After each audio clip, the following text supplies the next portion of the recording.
Hey guys, welcome back to the Fool Show. Of course, I am Foolish Phil. After a night game, thought I'd do another one of those morning after video recaps because, last time I did this, actually, you guys liked it pretty well and I got some good responses. So I'm like, hey, let's give it a try. And you know what? And when the games end at about, 10:50, get home and all that stuff, I don't think of everything to, say, and I miss things, and that's just what it is. So, anyways, back to the game last night. It was really nice to wake up this morning and not see headlines all over ESPN about a fight, an assault, an altercation in a tunnel. That was nice. So let's just start off there. Yay, there wasn't a fight after this game. So good. All right, now some fun little tidbits I saw searching the interweb this morning. This is the biggest Michigan victory over Michigan State since 1947. I think that was a 55-0 victory. There had been some other games that were close, like 49-3, stuff like that. So really cool that way. Just domination, right? Domination. And just the first half with the starters still in there mainly, 339 yards to 51.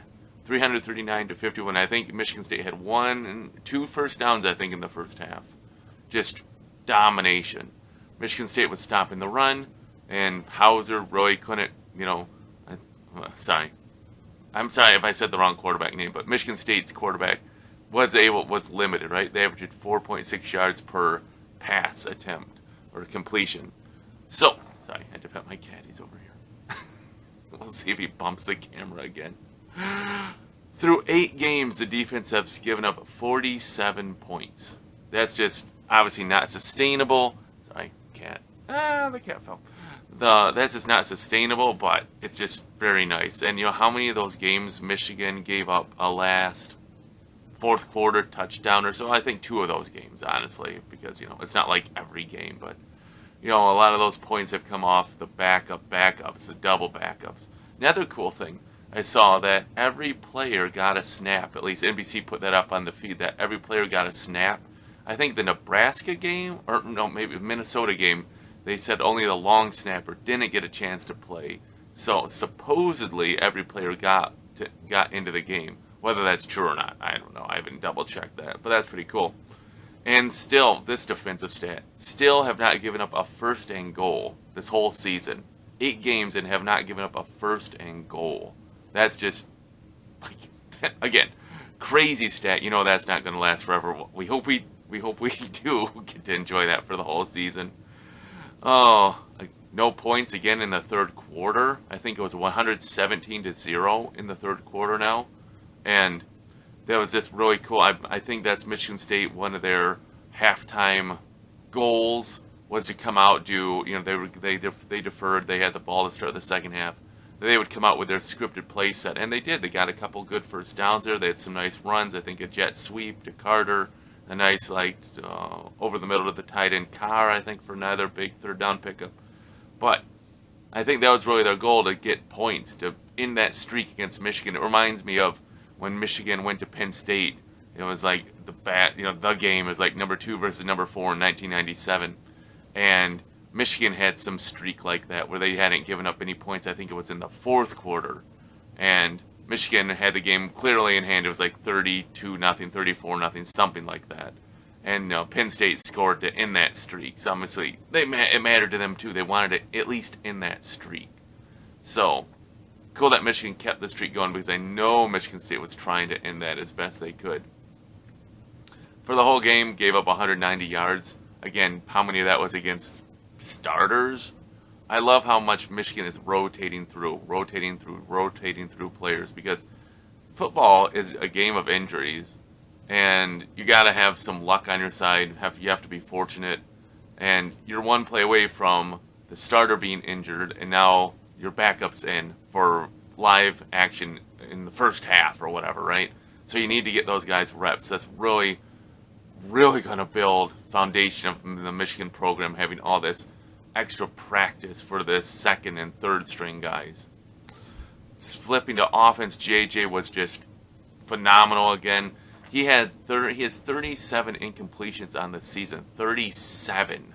And the Michigan radio was talking about in the Ohio State-Penn State game yesterday that Drew Aller and McCord had 37 incompletions together in that one game. I know it's completely different competition. I totally get that. Don't get me wrong, but they were just making the point of like JJ is just stinking accurate, man, and that includes his 3 interception game against Bowling Green. So it's like one blip against Bowling Green, and then it's just been like okay, like wow, phenomenal. I don't know if the stats were updated, but he was number 2 in completion percentage in the country, going, at least when I heard the stat. I don't know if that was before the game or after the game. But still, exceptional quarterbacking. His movement in the pocket is just phenomenal. He just, moves up, moves to the side. The only issue, obviously, he got that sack where he should have just thrown the ball away, and that's... He's still young. He's only a junior, right? He's going to learn. Some plays you just got to give up on. And when the guy's closing in on you, you got to make that play. Now, to be fair, Michigan hasn't played the greatest defenses in the world. Duh. But, they had that again. I can't remember what game it was, but he had the 2 rushing touchdowns where he scrambled in. And I was just thinking, and the radio, I think, brought it up too. It was like, better teams are going to have quicker guys, and you're not going to be able to score against those. They're almost like fool's gold. Yeah, you scored, you ran him in, like when he went for the pylon, he had the 2 in one game. Those ones, I'm like, that is so true. Better teams are going to have quicker linebackers, quicker cornerbacks. You're not going to score. So you got to learn to when you have to give up on a play. Of course, last night, he took the sack, bad sack, whatever. Next play, boom, bullet to Loveland touchdown. So he covered for that one pretty fast. Oh, the tight ends were on fire, man. 12 receptions, 3 touchdowns, 178 yards. That one, I didn't even include Klein's completion, or his reception, I should say, later in the game. So they probably ended up almost getting 190 yards receiving, close to that. Rushing, he got shut down. Kudos to Michigan State. They really took away the rushing game. And you know what happened? JJ dominated. Almost 200. He had 278 yards. I think it was 4 touchdowns. Way to go, JJ. I gotta say too, side note, I think I rewatched that Edwards illegal shift, false start penalty, whatever you might call it, and I don't even think it was a penalty. I think he was set. I think it was a ticky-tack call, if anything, and so I really don't think that should have been called, but of course I'm a Michigan fan. Penalties, Michigan got roughed up a little bit, 7 for 75 yards, got to clean that up. They got some penalties. The second, third stringers got penalties. That's okay, it happens, but you can't let that happen. You got to clean that up. So, those are just some of my morning thoughts after the game. If you guys have any thoughts, you're like, wow, I didn't think about that till now. Cool. Put them in the box below. I'll try to respond as I'm able to. Hey guys, thanks for watching. Until I see you guys next time, as always, go blue.